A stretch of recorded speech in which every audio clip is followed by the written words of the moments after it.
My name is Garvin, and you are listening to the very first episode of Fans Talk Lucha. Fans Talk Lucha is a weekly conversation about what's going on in the world of Lucha Underground by one of two married wrestling podcast teams, and can only be found on fanstalkwrestling.com. This is episode 1. It was recorded on January 23rd, 2015. My name is Garvin, and I'm joined tonight by my wife. That's right, Garvin's wife is here. Say hello. Hola. Alright, so, this is the very first episode. We're gonna give this a go and see how things, work themselves out. Hopefully this is an experiment that you guys want to continue to hear, every week. We are behind a lot as far as content goes. This week was the 11th episode, so we're not gonna be talking about all 11 episodes. Instead, we're just gonna be talking about all the episodes in 2015. So, yeah, like I said, with this being the first episode and the fact that we've been able to watch all of the episodes but not talk them on the main Fans Talk Wrestling show, we figured we'd try to do this in its own podcast and see what happens. But we're going to start off with the top of the year. Start off with Aztec Warfare. Basically, the Aztec Warfare match was to determine the very first Lucha Underground champion. This show, it was episode 9, happened on January 7th.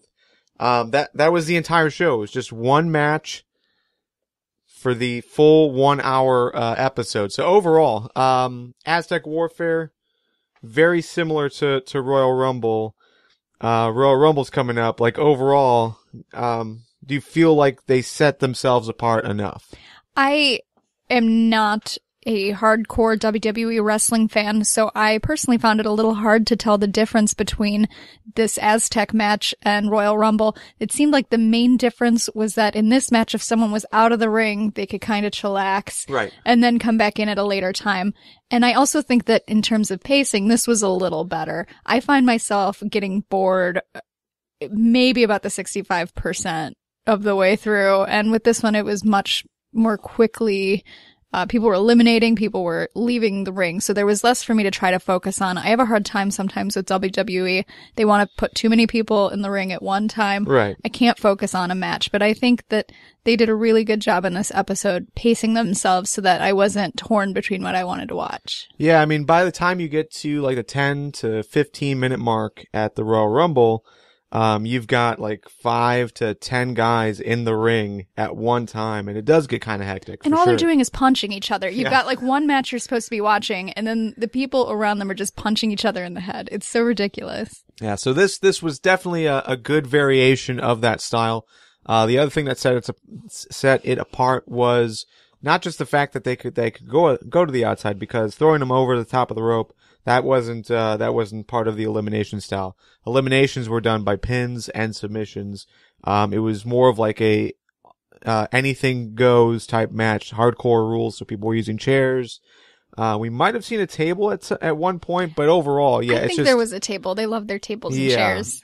But overall, Prince Puma is your winner. He started at number 7. So let's just start right there. Prince Puma is your first Lucha Underground champion. Do you feel that was the right choice based on what we've seen? You know, this was episode 9. So based on what we've seen for those first 8 episodes. I do. They brought him in early. He's been consistently storylined, and he's just a great wrestler to watch. He's very controlled.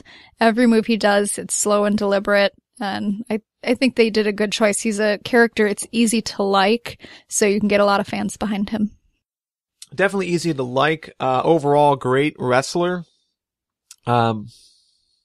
But just generally speaking, I don't know if it's the story that I'm not necessarily into just yet, or if it's just who else has been involved in that story. You know, you've got Johnny Mundo, you've got Big Rick. Basically those 3 guys have been your top feud for, at the time it wasn't a title. It was just kind of for recognition almost.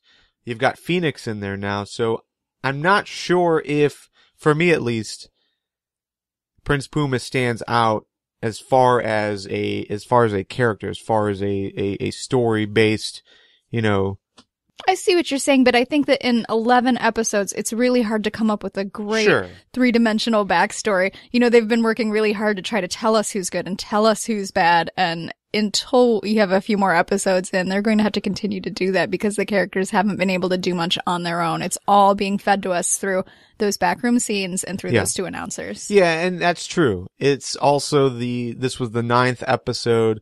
There's a lot of different things going around, and also it has a lot to do with these guys a majority of these guys are wearing masks. Those masks are changing colors every week, so it's kind of hard to tell who's who all the time. But overall, though, I will say Prince Puma is probably one of their better wrestlers. So I think overall it's probably going to be a good choice. It's just kind of odd that the spotlight wasn't on him the entire time. The spotlight was on Big Rick and Johnny Mundo. Mm-hmm. So it does feel sort of out of left field for him to get that spot. But at the same time, we'll know soon enough why he is in this position. Dun dun dun. All right, so nothing else really happened on episode 9. So let's move on to episode 10.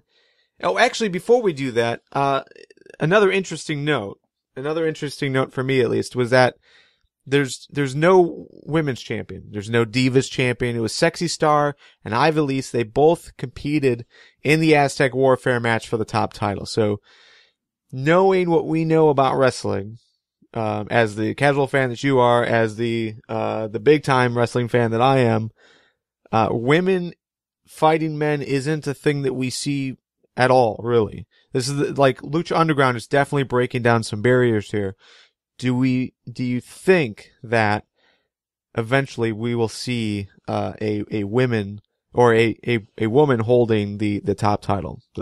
I do. I think that the way they're promoting themselves as an inclusive wrestling group, if they were to split into gender factions, that would undermine everything that they've worked for. I think that these people are people, and that anyone who wins is going to win because they're a good wrestler, not because they're the best in a certain division. I mean, you've got little guys put in with big guys. You got Pimpinella. I don't even know what gender we're supposed to refer to Pimpinella as, but so far no one's been segregated. Everyone's been in the ring together. So it makes total sense to me that a woman will just become champion. Yeah, and Sexy Star definitely can hold her own with a lot of the male wrestlers, especially like we saw in episode 11, or her feud with Chavo so far, or even her matches with Son of Havoc.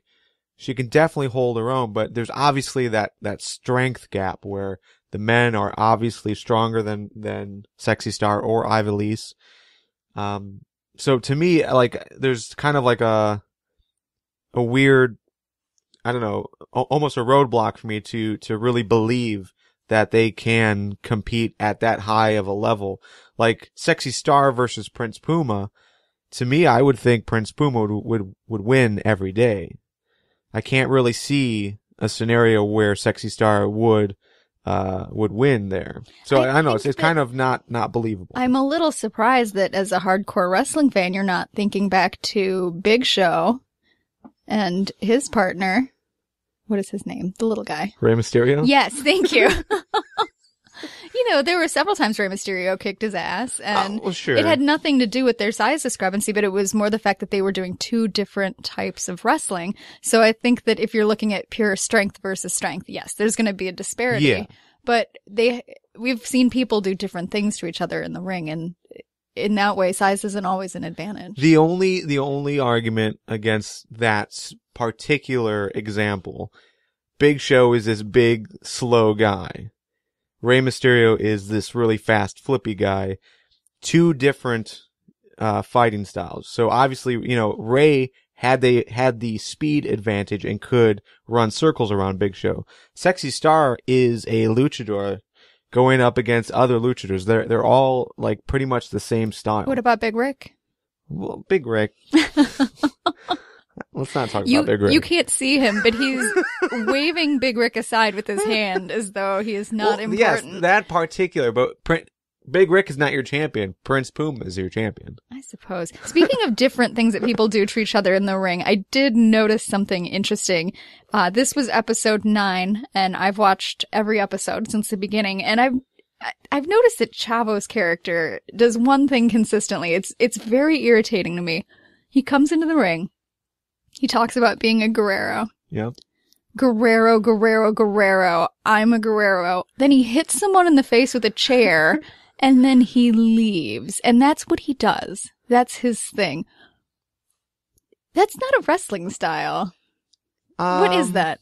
Yeah, well, that's Chavo. I mean, Chavo historically was never the best Guerrero as far as wrestling style. I mean, would you say he's the Parma of Guerreros? I would say like he's definitely like the worst Guerrero he's out like of all of them. The cousin Eddie of the Guerreros. Yeah.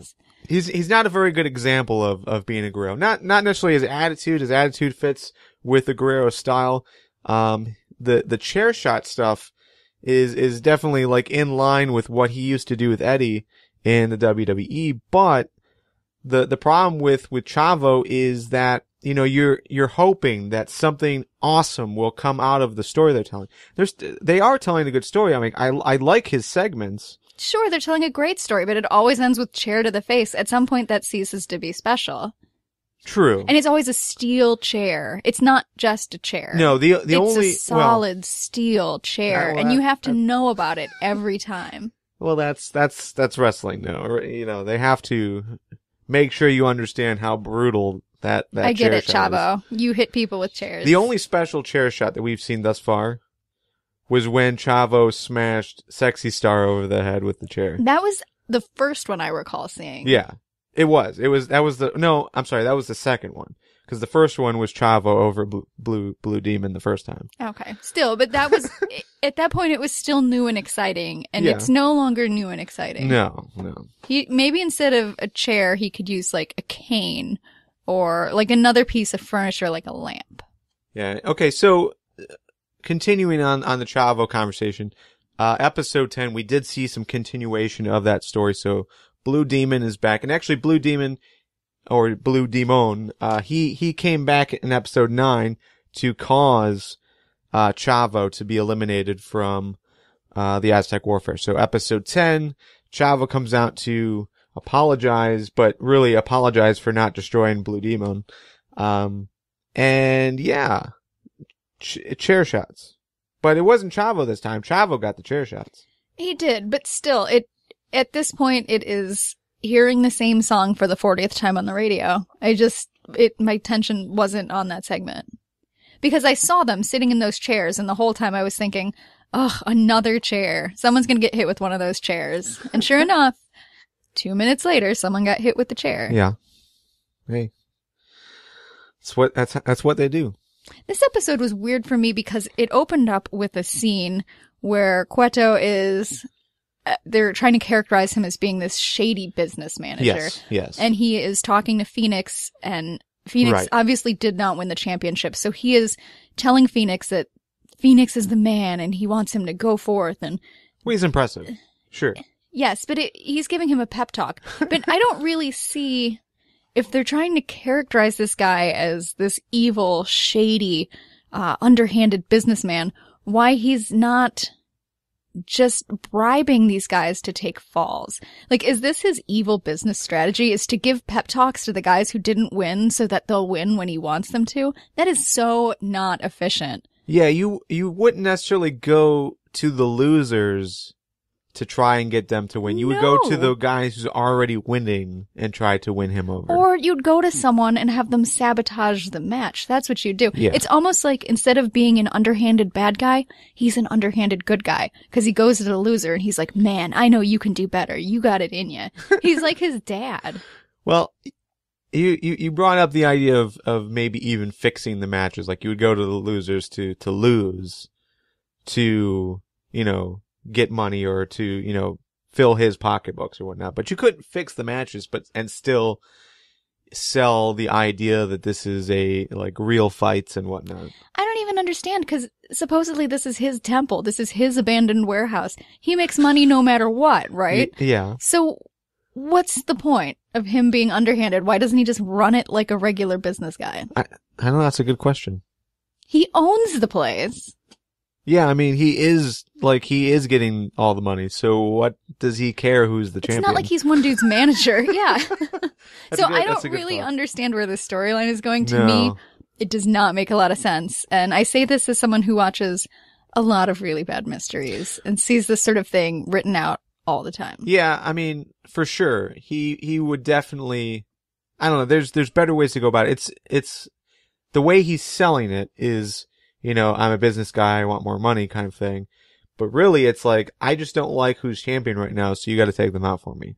Also, if he's so concerned about this business that he needs to pretend he's going to somehow swing the matches by giving pep talks, why is he giving out prizes like 20 pounds of gold? Where is he getting this gold? Well, no, the 20 pounds of gold is referring to the title. Because the title is 25, or it's 20 pounds and it's made out of gold. The title is 20 pounds? Yeah. And these people are supposed to wear them above their genitals? Yeah. That's a terrible idea. This guy does not know how to run a business, you guys. Well, normally I think titles are heavier. That's ridiculous. This is why I don't watch wrestling. Okay, so we saw a few debuts in episode 10. Brian Cage, who defeated Angelico, Arjanus, and Aerostar. I don't know how to pronounce his name, but it's hilarious.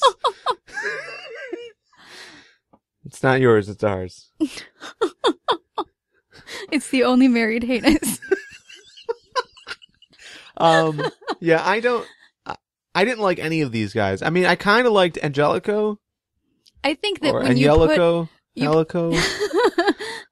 put four new guys in the ring at the same time, and you have two announcers trying to rapidly do their backstories, you're just not getting enough to even know who you like or what they're about. I think it's a good way to introduce them so they're slightly familiar in the next few episodes, but yeah, that was a hard match to really take any kind of ownership of because I didn't care about any of them. Well, but the big guy in that match, as far as the one who they're obviously going to be moving forward with, is Cage, just because of how they ended episode 10 with Cage coming down to attack Puma after the Puma Felix match. Yeah, they were really kind of into I called him Cage. Felix. I meant Phoenix. We're not doing that again. But yeah, Cage, he's the star moving forward, right? He is, and in fact, he has his own tagline. Yeah. Which does not make sense at all. They call him Cage because he's not a man. He's a machine. But, okay, so even if you want to believe that the part of the cage that opens the gate, that's a simple machine, that doesn't make a cage a machine. Like, a machine has moving parts on it. It's comprised of your levers and your pulleys and your... Well, the chain links move. No, that's not enough. No? No. I mean, if you take away the moving parts on a cage, you essentially have a chicken coop. So he should say, they call me Cage because I'm not a man, I'm a chicken coop. Yeah. A cage isn't a machine. Well, can you use it to transfer work? You obviously have a difference of opinion with the people who call him Cage. Maybe something's lost in translation there. Maybe there's another translation for the word cage that I am not aware of. Maybe. But I do think it's a stupid tagline, and every time he says it, I think of one more thing that a cage is that is not a machine. It's a playpen. It's not a machine. No. Well, he is, though. That's why I call him Cage. Yeah, overall, though, I think he can be impressive. I'm familiar with him and his work. I saw him in TNA. He was there for, I think, two times he was there. He's been around the indies. So overall, I mean, he can work, but how they showed him off on episode 10, I think, was a bit weak. It was hilarious. I did like that display of strength he had at the end when he was just pounding Puma onto the mat over and over. And I mean, the double power bomb. He's a slim guy, but he's still not a light guy. No. So, I mean, that's lifting a lot of weight repeatedly from the ground. That made me tired watching it. Well, we saw we saw Cage again, this last week. So episode 11, January 21st. We saw Cage in a backstage interview with Vampiro. So they're not just trying to sell this guy by his wrestling ability. They're also trying to sell him as a guy on the mic. So overall, were you okay with him on the mic? Were you impressed? You're like, hey, this guy is a star. I felt kind of bad for him as an actor because he had to get up there and defend himself as to why he's saying he's the best wrestler when he'd only been on, an episode and maybe a 10th of an episode. So he really had nothing to say except, I'm Cage, I'm a machine, which isn't even accurate. So I felt a little bad for this actor having to come up with the convincing reason that people should follow him. But I think that he has potential. I think he was confident sounding on the mic for someone who had nothing to say, really. Yeah, overall, I liked him on the mic, but the interview felt way too long because they said the same thing over and over again. Mm-hmm. They were also doing that trick camera shot thing they try to do when they're not filming a match. So you'd be listening to Cage, and then they do an extreme close-up of Vampiro, and it would, cut off half his head, and then they'd go back to Cage, and he'd say, I'm a machine. It was shot really bizarrely. It's cool, though. I mean, it's 4 cameras, at least. I disagree. I don't think it was cool. I think it looked like they had just graduated film school, and they were eager to show everyone how much they learned in film school. Well, I'll take that. It is new for us in wrestling, though. We don't really see anything produced in that capacity. Usually it's 1 camera, maybe 2, but it's usually just the 1 camera. So this is kind of new. So a lot of people actually are digging it, but I get where you're coming from. I wonder if they're trying to give it sort of that dramatic soap opera feel. Yeah. Oh, definitely. It definitely has a that cheesy Spanish soap opera feel to it. Yeah, it was a little like watching Telemundo, except in Telemundo they don't chop off people's faces. They don't have, true. they don't chop off their head at eyeball level. That could have been our TV. So, the only other major story happening right now is King Cuerno versus Drago. It's pretty much happened every week for the last 5 episodes or so, as far as them going back and forth. Episode 10, we saw their match end in a double countout after Drago jumped off of the top of Cueto's office, through a table. They were both knocked out. This week, it was a last man standing match, or a last luchador standing match.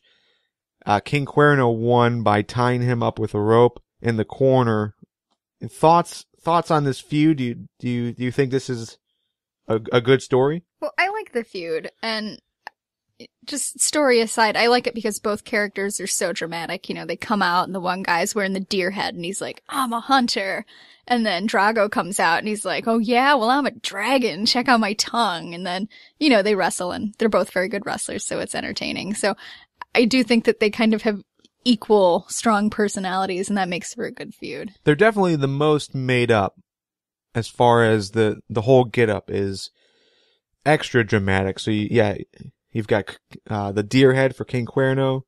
You've got the dragon tongue and the dragon reptilian style get up for I love the costume. That's a great Drago. Costume.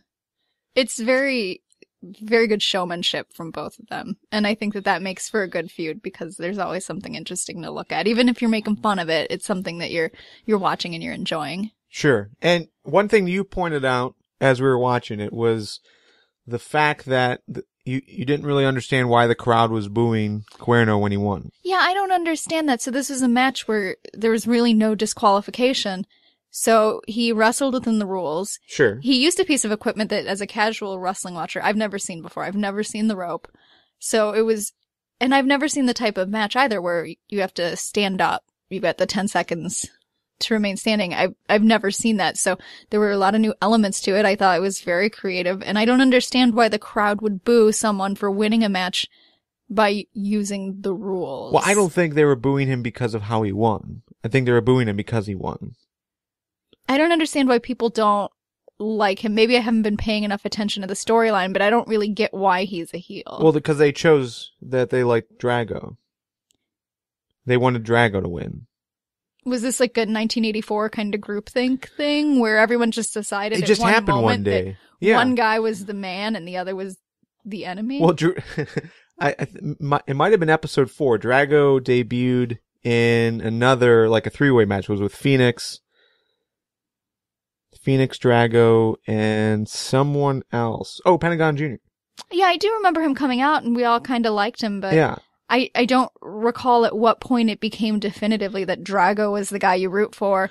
I don't know, because I never caught it either, but it was That was obvious. the first time I'd seen it. Well, to me, it was just obvious that the fans were getting behind him, but there was no explanation on why. So it was odd. I will give you that. But yeah, that's what I'm getting out of this. It's not that they're booing Cuerno because he won the match the way he won the match. It's that he's a dick and people don't like, croissants. Yeah, fun fact. Cuerno also means croissant. So for any of you who are into writing parodies, I have this great parody idea. King Croissant, Lucha above ground, right? He comes out and instead of the antler pants, he's wearing those chef pants with the like hot peppers on them. Yeah. And instead of the deer head, he's got one of those chef's hats. And, they like the table matches. Well, he could put Drago through the catering table and he could be really mad because Drago would mess up his croissant. So someone who likes to write wrestling parody, you can take that character and do with it what you will. Well, you know why they call him King Cuerno, though? Because he's not a man, he's a croissant. He's the king of croissants, right? Okay. All right. So I think that was, there's quite a bit going on, but it's a nice size show. Only about 45 minutes if you skip all the commercials, which is perfect. It's perfect to have a short show every week to watch. It's perfect for my attention span. Yeah.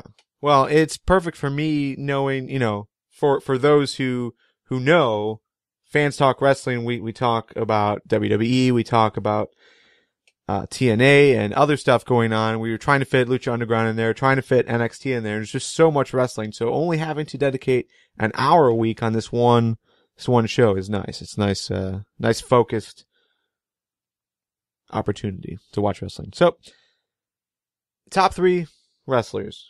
Who are your top 3 favorite wrestlers right now? Well, I do like watching Prince Puma. He's like watching a dancer in the ring. And I love Sexy Star. I love that she's not subtle. She comes out and she says her name is Sexy Star and she's dressed like an 80s aerobics instructor.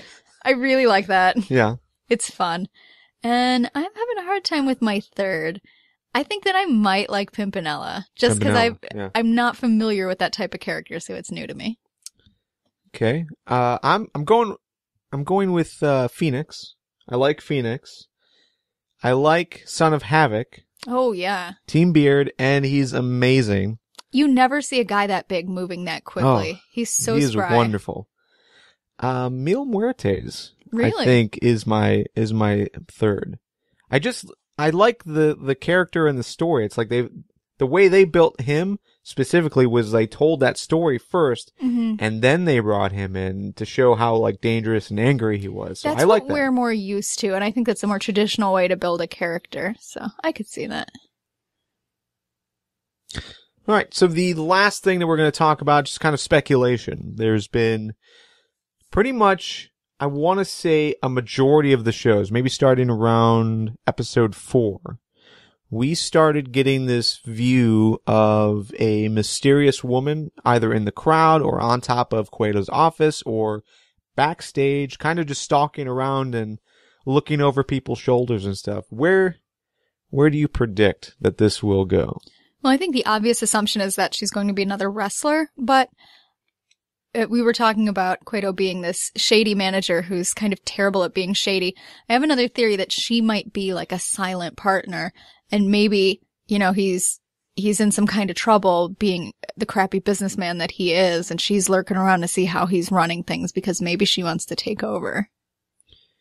That is interesting. We also know that Cueto keeps talking to someone backstage. So the beginning of maybe episode 9, before Aztec Warfare, he was holding the title and talking to someone and saying he couldn't give that title to that person because that person destroys or something along those lines. I can't recall. But there's always like someone backstage that he's talking to, and you usually don't see who that is. So maybe they're connected. I don't know. But I definitely see her either coming in as a wrestler or coming in as a manager.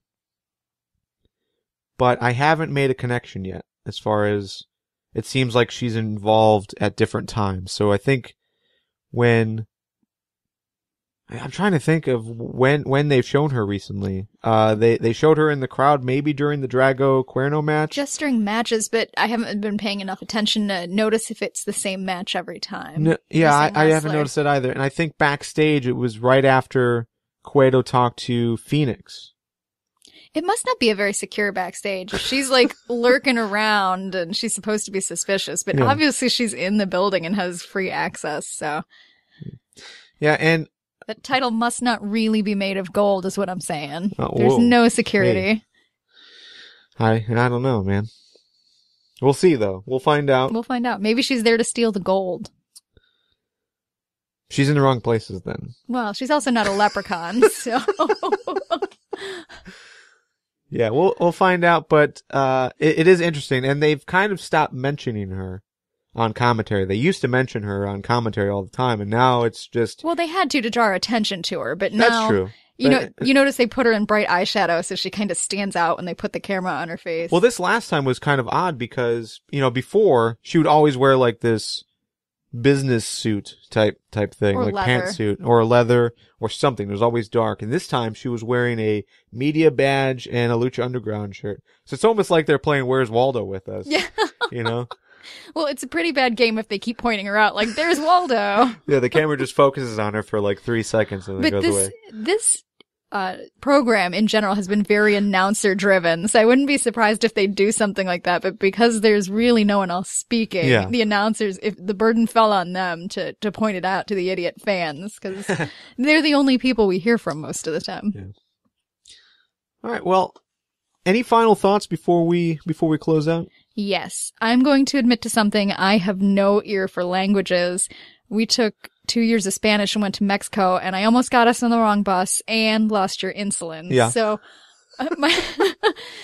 my understanding of the Spanish language is terrible. So when they introduced Puma and said that he was from wherever he's from, Boyle Heights. They said Boyle Heights, but what I heard, because I'm an idiot American, I heard Pollo Heights, which means chicken heights in Spanish. And I thought, my God, either that is the worst fake town I've ever heard of, or we should totally go there because I love chicken. Or they were connecting the dots and that's actually where Cage is from. Because he's not a man, he's a chicken coop. Yeah. Or maybe Cuerno, hunting the big game chicken. I don't know, but I was really excited until you pointed out that I'm an idiot. So we're obviously enjoying Lucha Underground. We tried to fit as much as we could into this conversation. Normally, as we move forward, this will be about a 15 to 20 minute conversation max. We went over that this time. But yeah, we're obviously enjoying it a lot. There's some things we're trying to, poke fun at, plot holes and whatnot. But overall, it's a great product. I think it's a great addition to the wrestling genre right now. I really like it, and I think it proves that you don't need to go 3 hours to have a good programming and to keep your fans happy. For real. Not to mention any program names or anything. Yeah. Fans Talk Lucha is going to be a new venture for us. We're going to do about a 3-week experiment just to gauge your guys' reaction. If you're into it, that's great. Just let us know if you want us to continue. We will continue to do that. I think we're going to be releasing it either like a Friday or a Saturday, but it'll definitely be a few days after Lucha Underground airs, just because I know there's quite a few people that can't watch it live, or that are obtaining it through different methods that it takes a few days to watch. What this means is if there's something you'd like us to discuss or you think we should mention, this gives you time to email or contact us on Twitter. Yeah. So, speaking of that, how can people contact you on Twitter? Oh, I am at Heavy D is Hungry, and that's hungry spelled with an O. Hungry with a U is taken. And you can contact me. I'm I'm just using the @FTW podcast handle on Twitter, but you can reach us through the normal fanstalkwrestling.com methods. Everything's listed over there on that site.